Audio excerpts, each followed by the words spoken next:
Howdy folks, welcome back to World of Tanks with the mighty Jingles. Today we're looking at one of the more rare tanks on the battlefield, the KV-13 Russian Tier 7 medium tank. Now it wouldn't at all surprise me if most of you had never heard of or never even seen one of these tanks, because hardly anybody has one. And there's a reason why hardly anybody has one, but it's not a very good reason, and that's because of where it sits in the research tree. And there it is, Tier 7, bang, right there. Now there's two different ways of getting to the KV-13. You can get there from the KV-1S, or you can get there from the T-3485. T-3485 actually splits off into the T-43, which you see more people driving and wishing they weren't, or the KV-13. The KV-1S splits into the IS, or the KV-13. But the problem with the KV-13 is it doesn't lead anywhere. So, you can't get to the T-44 from the KV-13, even though it is also a Tier 7 medium tank. You can't get to the IS-3 from the KV-13. The only place the KV-13 leads is to other Tier 7s, the IS and the T-43. And that is why most people don't bother with it. If you're sitting here looking at the T-3485, you've got that and you think, which tank am I going to go for next? You go to the KV-13, or you can go hang on, I was just looking at the T-43. What's going on here? I can get the T-43 from the T-3485, or I can get the KV-13 and then get onto the... No, screw that, you just go straight to the T-43. And if you're going down the heavy tank line... I'm looking at the wrong tank. Oh, Jingles, what you doing? If you're going down the heavy tank line, if you're sitting here at the KV-1S, you probably went to the KV-1S because you want to drive heavy tanks, not because you want to drive a medium. So from there, you go to the IS. Why would you get the KV-13 just to grind the XP out for that in order to grind the XP out for the IS anyway? So the KV-13 kind of sits there in between the IS and the T-43 as an alternate route of getting to either of them. So it's useful in that you can grind out the Russian medium tanks, get to the T-3485, get the KV-13, and then go from there to the IS. But if you were going to do that, you'd just go through the KV-1, because the KV-1's a great tank. You'd grind this line out. So, and because of that, that's why you hardly ever see anybody driving KV-13s. But it's a great little tank. Now, it's a Tier 7 medium, and I'm deeply unimpressed with most of the Tier 7 mediums. None of them are spectacular. Most of them are pretty bad. A couple are okay. I know that those of you who watch me on Quickie Baby's live streams, he absolutely adores his Comet. Those of you who watch me on Circumflex's live streams, he's got a standing joke with his viewers that whichever team has the most Comets is the team that's going to lose.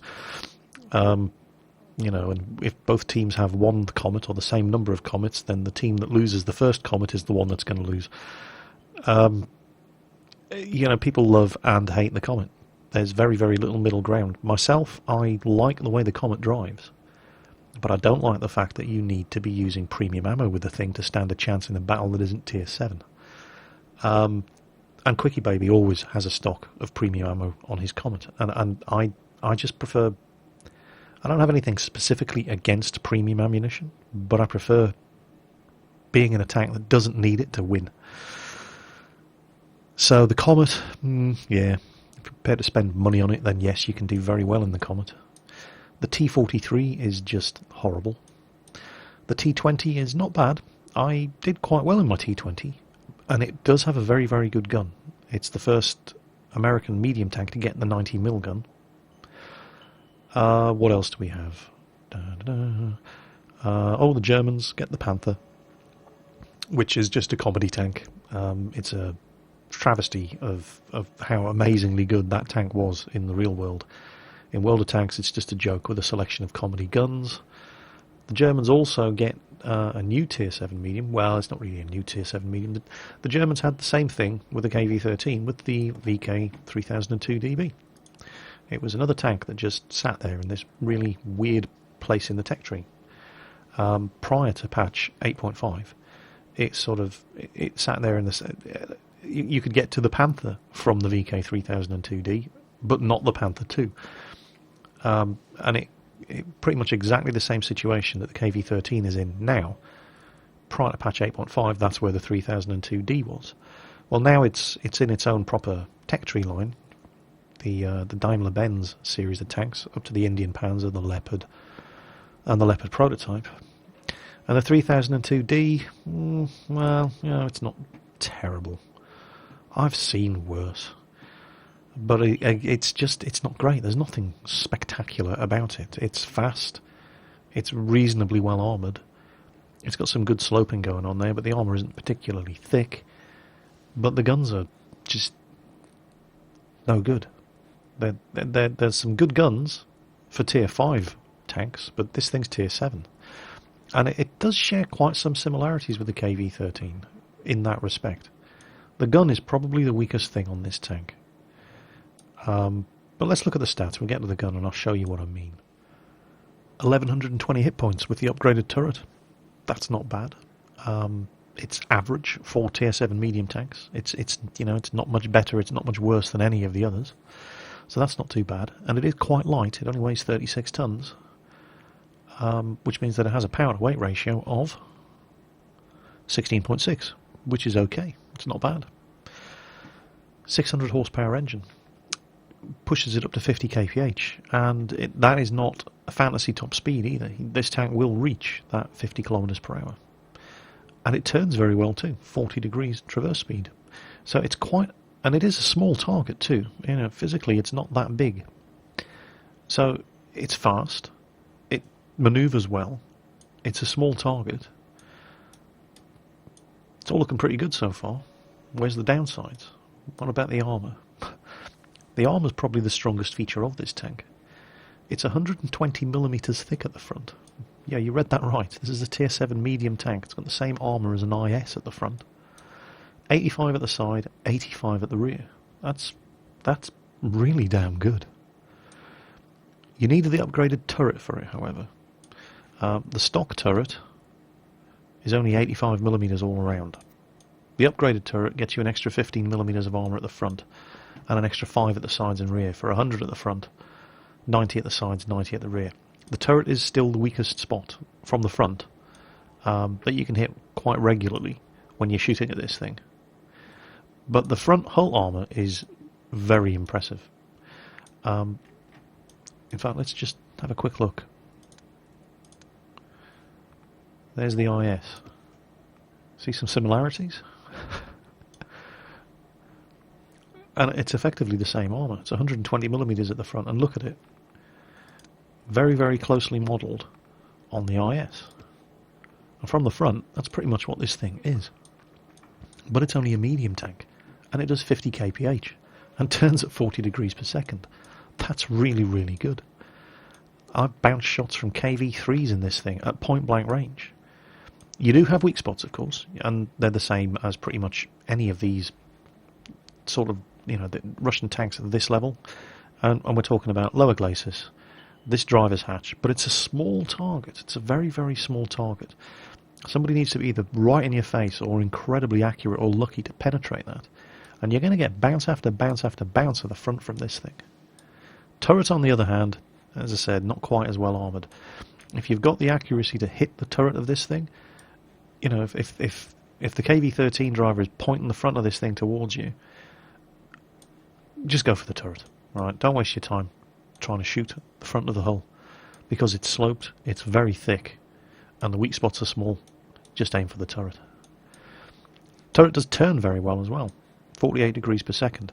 This is a really, really good little flanking, dogfighting medium tank.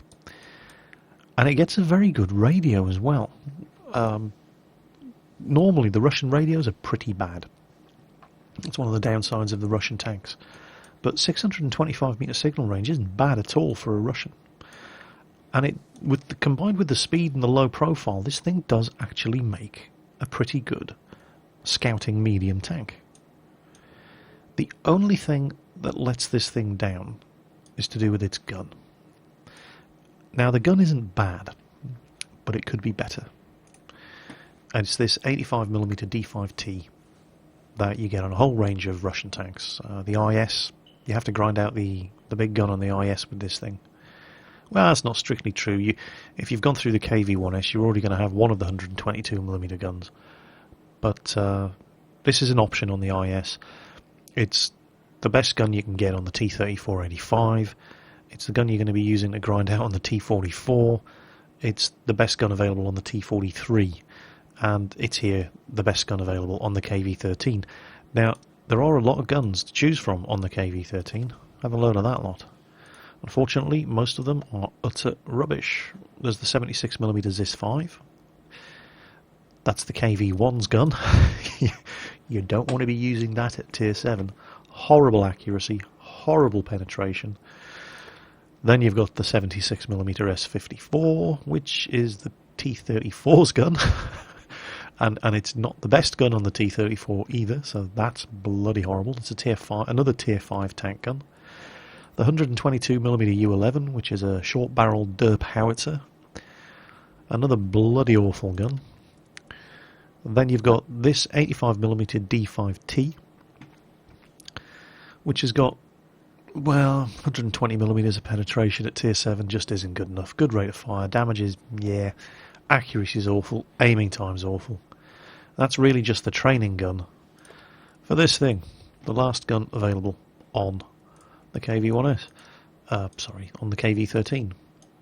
And it's not bad, but it's not great. Rate of fire is very good, 10.17 rounds per minute. Penetration is okay, 144mm. Don't forget the German Tier 7s still have to put up with that bloody awful L56 88mm, which only has 132mm of penetration. Either that, or they're stuck using the Tier 5 tank gun with the L70 75mm. Damage is on the low side, but you've got that rate of fire to make up for it. And it's one of the more accurate of the Russian guns available at this sort of level, with 0.37 accuracy. And it's got a pretty good aiming time, 2.3 seconds. So it's not great, but it gets the job done. Because you're going to be using it most of the time from the flanks and rear.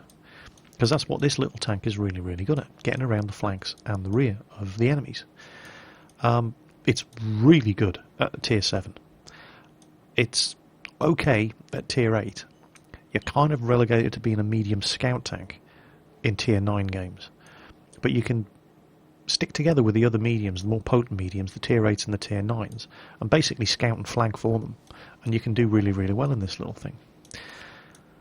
Now, why would you get one of these rather than a T-43 if you were grinding Russian medium tanks?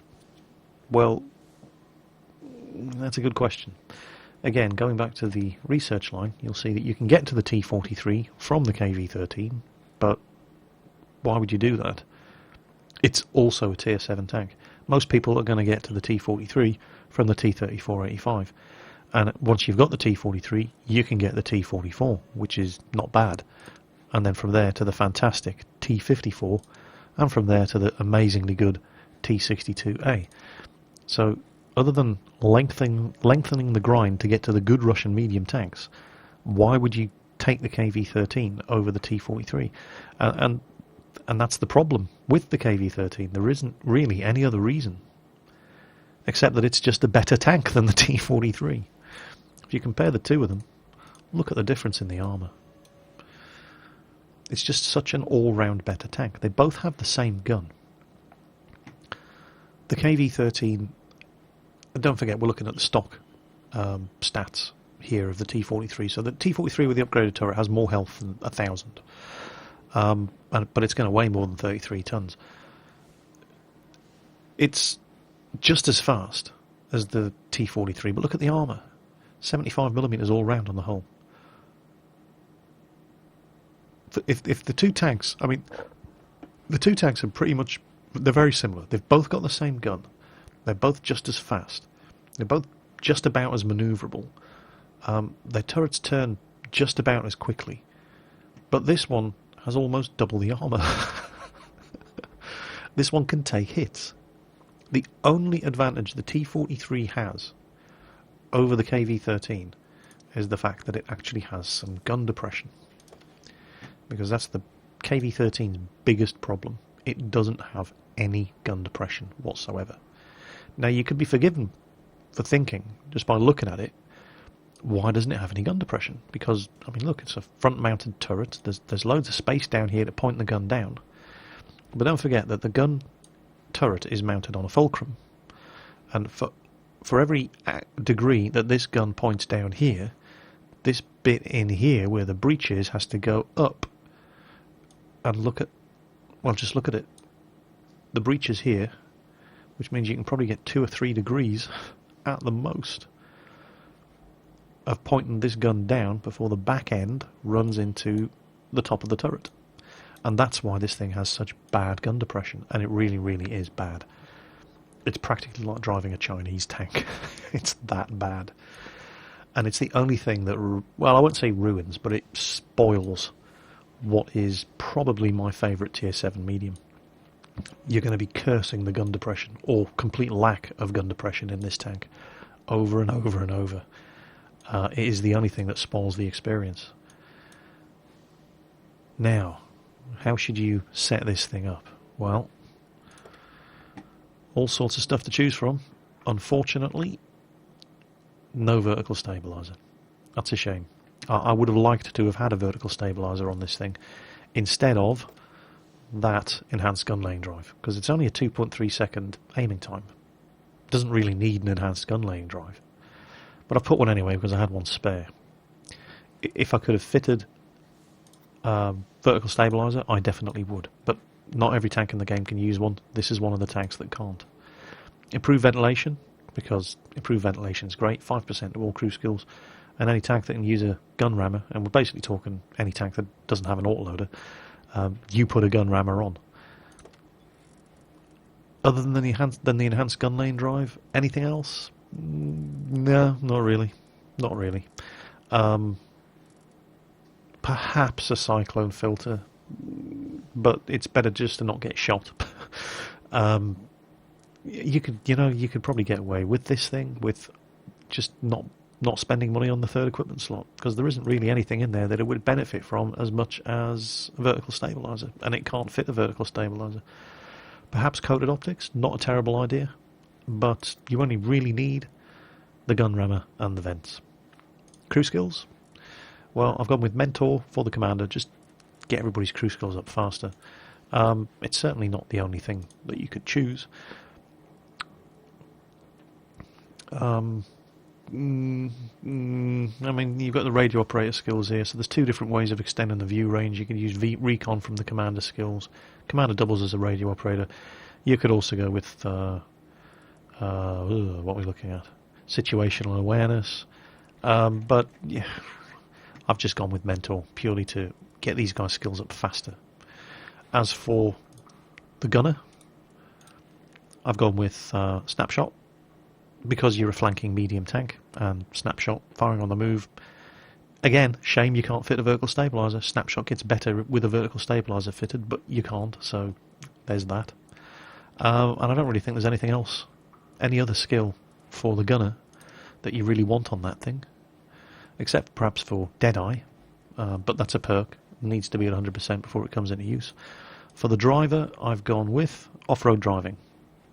It's a very fast and manoeuvrable little tank. Off-road driving makes it an even faster and more manoeuvrable little tank. There are certainly other options for the driver. Drivers tend to get very, very smooth, very, very useful skills. Smooth ride is certainly an option as well.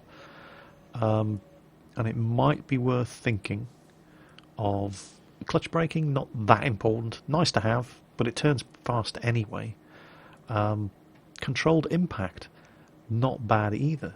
Because of this tank, it doesn't weigh that much, but it is heavily armoured at the front, and generally speaking, you will tend to do twice the damage to them, if they're a similar weight to you, than you will do to yourself by ramming other tanks. So controlled impact, not a terrible idea, but I think you get more mileage, certainly at the beginning, out of skills like off-road driving or smooth ride. And the loader, yeah, just give him, I don't know, repairs, camouflage, whatever. Once it hits 100%, swap it out for safe stowage. Doesn't really matter. Loader skills are, generally speaking, just not very good. So let's have a few games in this thing, show you the sort of things you can make it do. Right then, folks, this is a very, very quick game in the KV-13. Our team just kicked the enemy team's arse monstrously quickly. But you're going to see that it does showcase some of the things that the KV-13 is good at. First of all, it's really fast. Going uphill, and this is a steep climb, this hill on Westfield, at 15 kph. The hill flattens out slightly, we're going over 20 kph. This is a powerful little tank. And it is small, which is useful too. Smaller targets, harder to hit.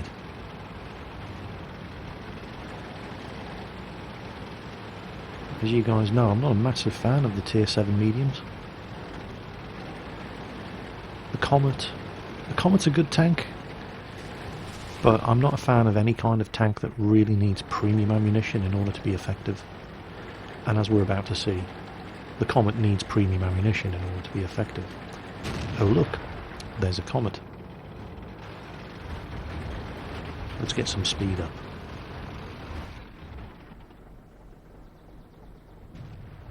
Nope, gonna have to go down after him. Okay, let's go down after him.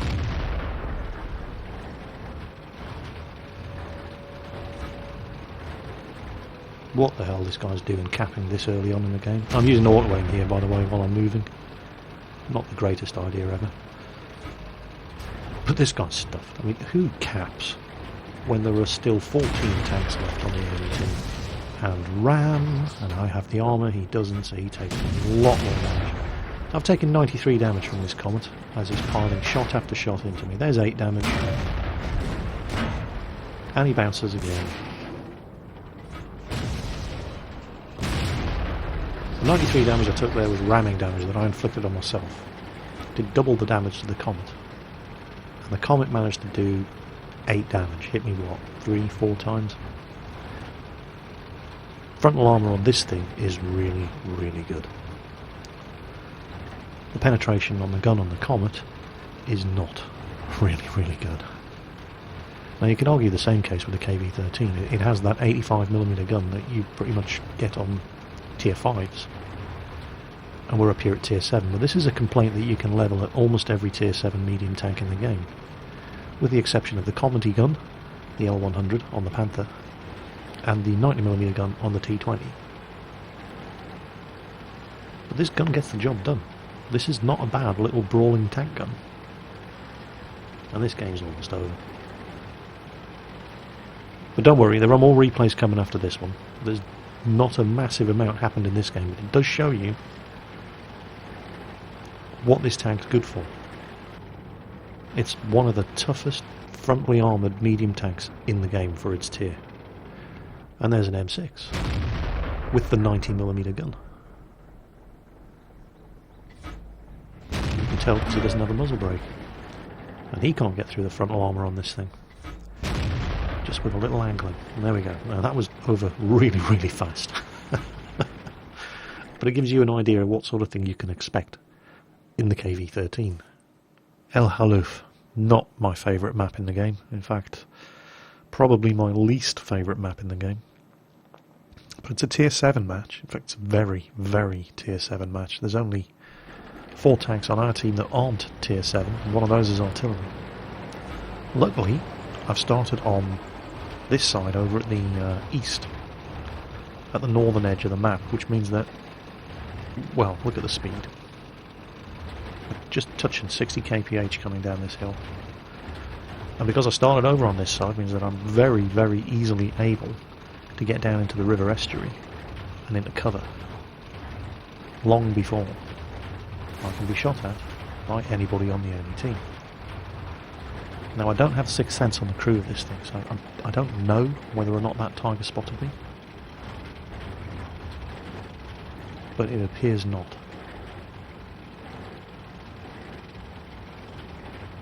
And there's another tiger, so it's both their tigers spotted.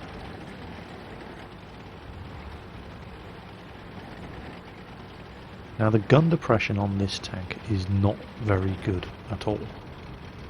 The gun elevation is alright.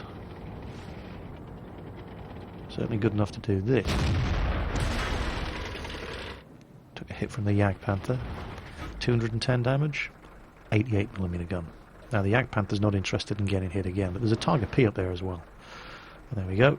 Spotted them. and our Jagdpanther killed theirs. And now you can see everybody is opening up on where that Tiger P was too.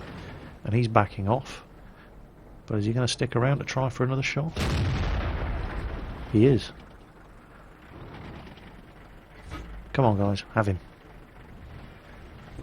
Now remember we spotted 2 Tigers up there. Oh, that shot went high. Should have hit him. And what was that?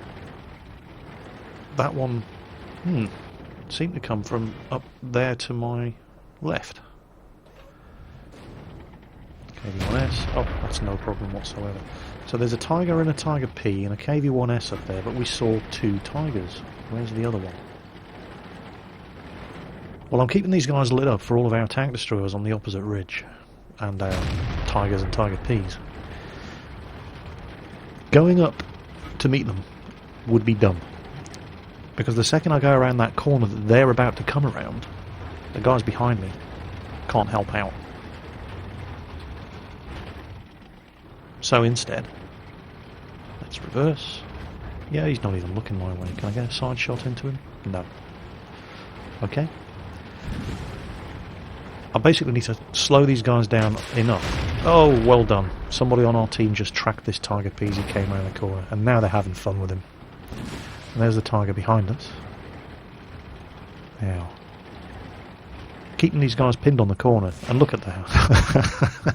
They both got 300 health, or less. Oh, that was bad. Okay, I'll take a big hit there from the Tiger P. And another one, but it bounces.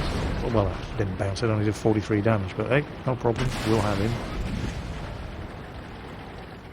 And that's what it's all about, splitting your enemies up, slowing them down, giving your team time to help you out.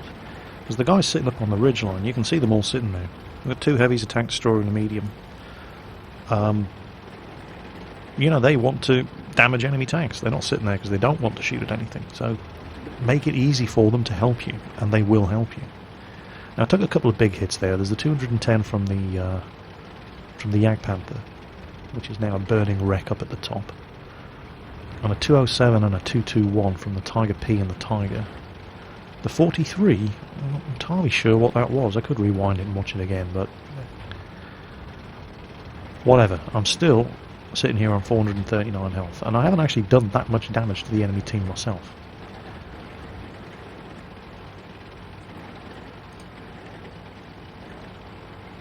Quite surprising that, actually. Well, you can see the penetrating hit there underneath the driver's hatch.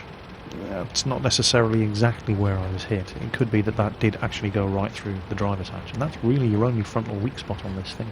And it's not a massive target, but from close range you have to expect it to be penetrated. So we've got an IS up there that we know of, and we've totally got this game. We're winning 10-3. But their artillery's still in play. There's the IS, and this is where the gun depression of this tank starts to hurt. I don't want to stop, because if I can see him, he can see me, and that means their artillery can see me, and artillery recognises that I'm a big threat.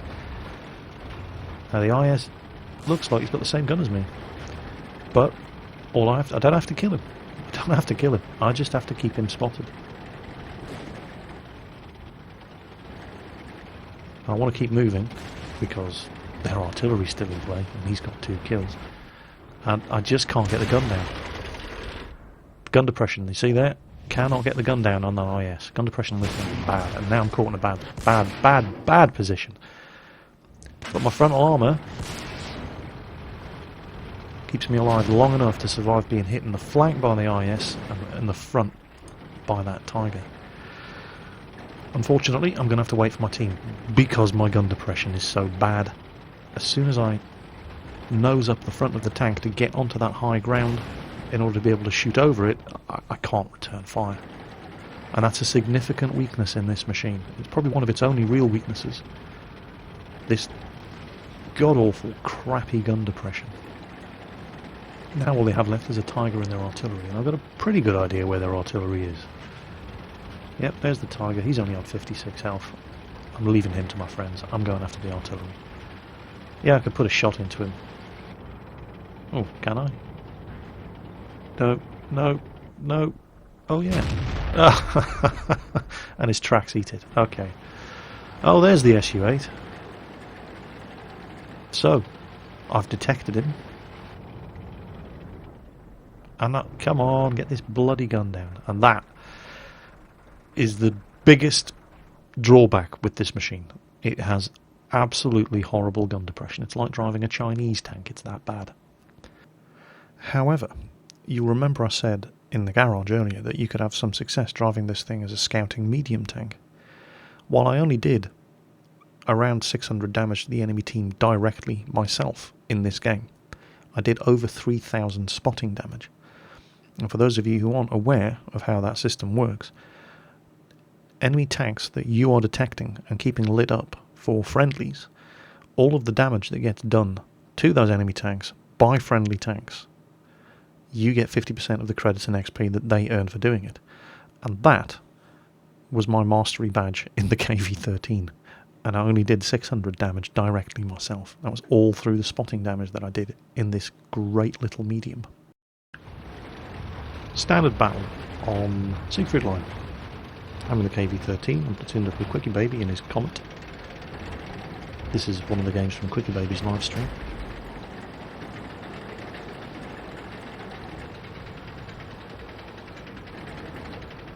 KV-1S around the corner. Gun pointing the other way. Yeah, that'll do. Ah, damn it. Just couldn't reload fast enough. Still, put another one into the KVS behind him. And it looks like their light tanks are coming around. Let's go. See what we can do here.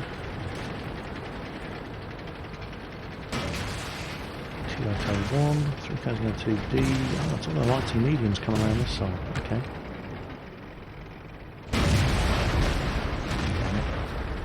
Wasted this shot. ISU just slightly faster on the trigger than I am. Sealed the deal on this Panzer 38. Challenge is only tier 4, but first shot takes his tracks off, then he gets punished. And then we finish him. And oh look, I've been spotted. Kill Jingles, says the enemy Easy 8 runner. Yeah, well, I ain't playing War Thunder now, boys. I'm in a tank. Come at me, bro.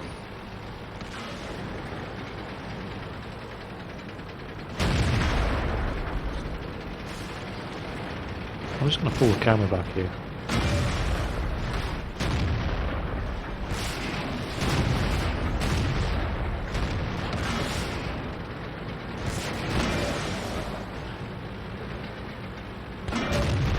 I'm taking shots at this 3002D. The first shot, he's angled well, it bounces. And I start putting shots through the front of his turret. And I'm using this wreck as cover. So it's good stuff. I'm in a good position, but you know, he's got a decent gun as well. That's alright, I just keep pushing back, pulling back while I'm reloading. Yeah. Oh no, I've taken a hit. I better back. Dude, what are you doing? Are you trying to get me killed? Apparently, yes, he is. Yeah, Lord save us from incompetent teammates. Well, I get away with it, unfortunately. Bloody IS.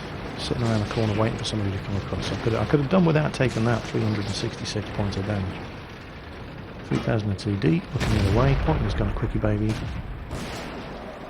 Yeah, if you're going to point your gun at Quickie Baby, you better be sure you can kill him. So, fairly even game, 8-7. There's an IS around that corner. That's the same guy who just put a shot into me. His gun's pointing the other way. I was coming after me. Alright. Back up. Tried to take his tracks. Missed. Quickie Baby's just nailed the Panzer IV. God knows where he was. I know this guy's just fired, so I do a drive-by. I ain't stopping. Reloading. There we go. Missed me. And we'll go around. I'm hoping to finish off this IS, but no. KV-1S just nailed it. Circled around, just in time to join Quickie Baby. And we've got this IS. We've totally got this IS. Because that 361H could have gone around the other way. lucky to get that kill.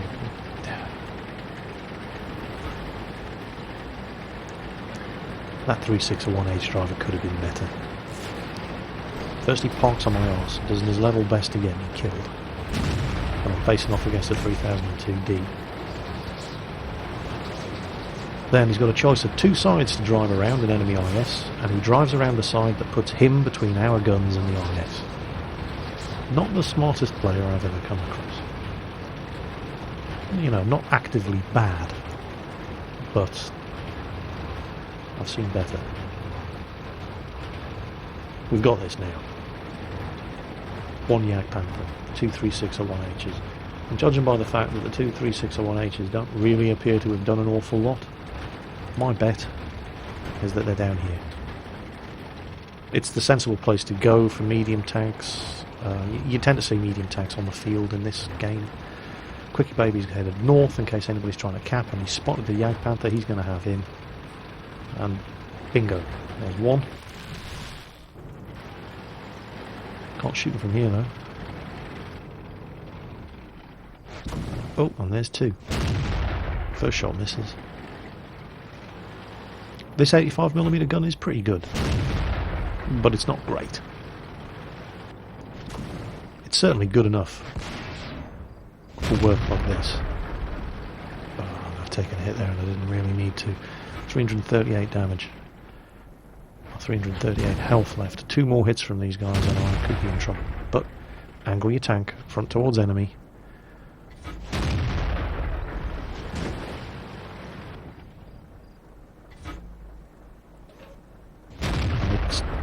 It's one of those guns that it's accurate enough. You can still put shots through the commander's hatch of a 361H even from 200 meters. So not a bad game. Quickie Baby kill stealing like a boss, of course.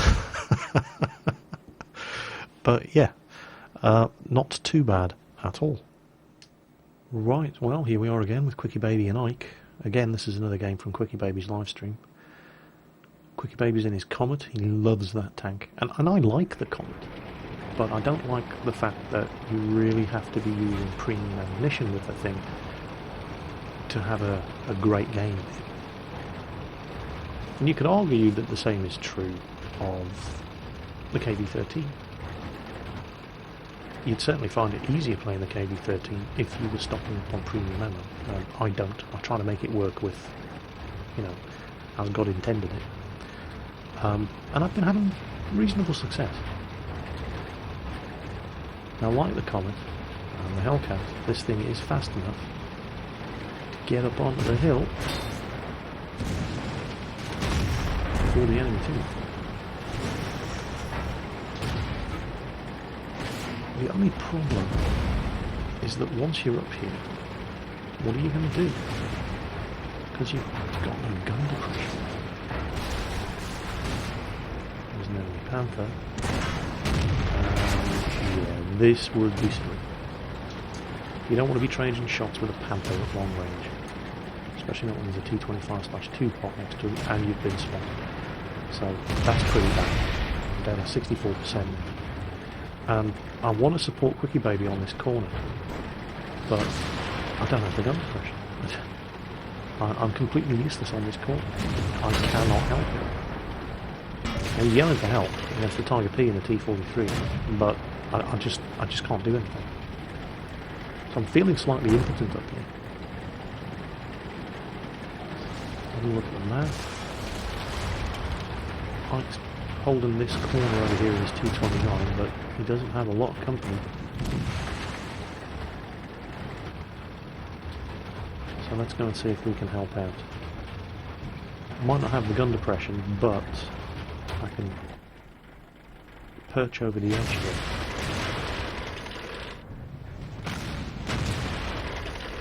And as long as I'm not spotted and don't become an artillery target.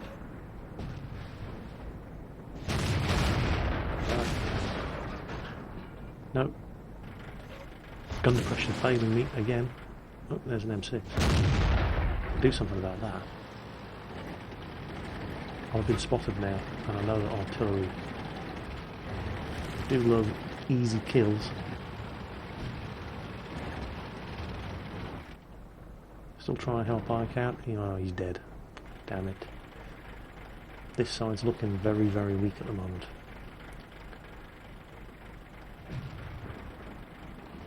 And I don't really want to be sitting exposed for too long in an open spot like that.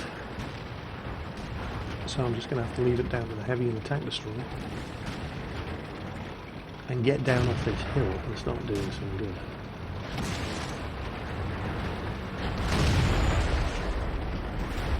Oh, took a big old hit from that SU-244, but I've got to keep going, committed.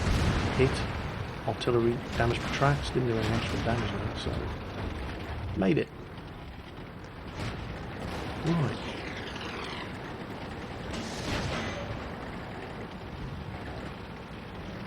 Bit of a risk, got away with it.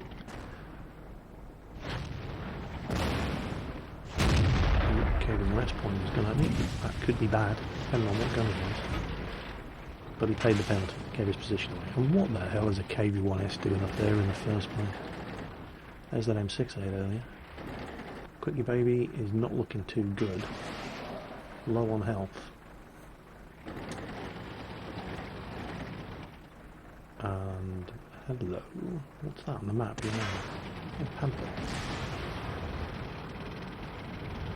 Panther v Panther. Let's see if I can help even the odds up a little. Can I hit him from here? I can. Only just. Again, gun depression failing me, but don't let me down. Come on. There we go, that's the shot. This is going to have him. Excellent stuff. So we're now free to start flanking on the island.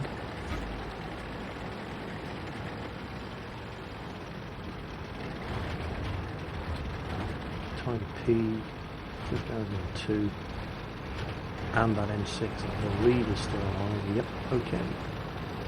Start putting the speed of this thing to use.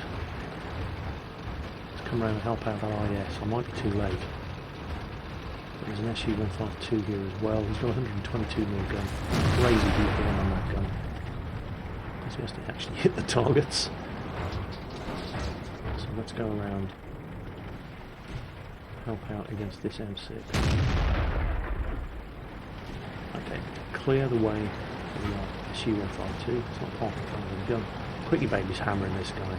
Yeah, him and the Churchill 7 from up the top. The spot where I was, I couldn't do any good. Wrong place, wrong time. Okay, we know where the SU-12244 is. We've spotted their hover. I know that T-25/2 is still camping that ridgeline. Quickie Baby nails the Hummer. Useful kill. I'm not too worried about an AMX 105AM, it's only tier 3. Okay, this is looking better. There's only 2 of them left. So the T-25/2 can hurt me. Definitely can. It is 90 meters. There's Artie. Chappie's making a move on him. There's the T-25/2. While he's moving, I'll take advantage of it. Certainly not going to stop to shoot at him.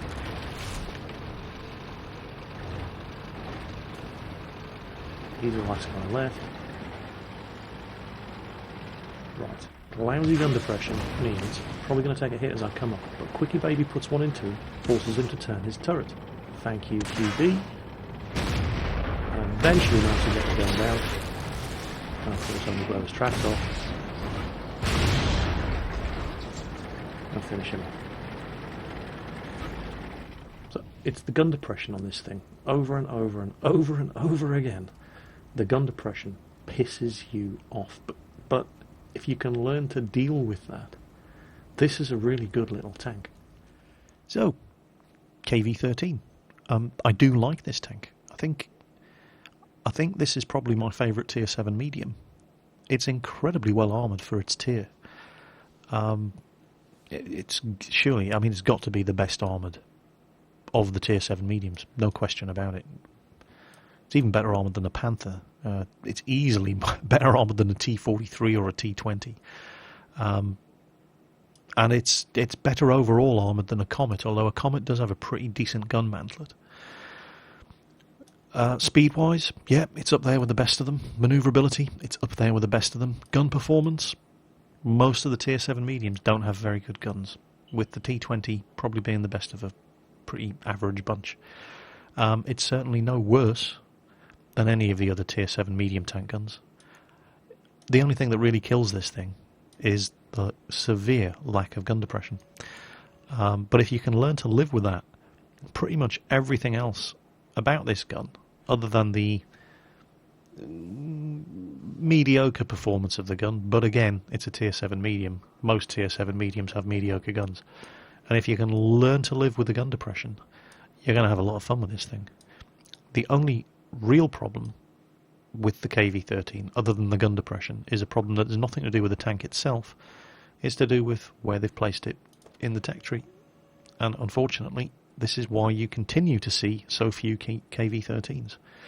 Because it doesn't lead anywhere that you can't reach more efficiently by going from the relevant heavy or medium tank one tier lower. And the KV-13 leads nowhere other than to other Tier 7 tanks. And that is why you are probably going to continue to see so few KV-13s. So if you're grinding your way up the Russian medium line or the Russian heavy line, certainly the IS series of Russian heavy tanks, you're probably not going to be interested in getting one of these. On the other hand, if you already have those Russian mediums and those Russian heavies, and you're a bit frustrated with the poor performance of most of the Tier 7 medium tanks in World of Tanks, and you're looking for something medium that you can play in Tier 7 games, give this thing a look. It sits there unnoticed in its own little spot in the tech tree, and people just forget it's there. And it's actually a really, really good little tank. So I'd like to thank everybody who said, Jingles, you have to have a look at the KV-13, for making me take a look at the KV-13, because I love this little thing. I think it's really, really good. If it just had a little bit more gun depression, or just any gun depression at all, it would be absolutely fantastic, and just so much better, in my opinion, than any of the other Tier 7 mediums. But it doesn't, so the lack of gun depression is something you're just going to have to learn to live with. But it doesn't make it a bad tank at all. I really enjoy driving this little thing, and I've had a lot of fun with it. So, as always folks, take care on that battlefield, and I'll catch you next time.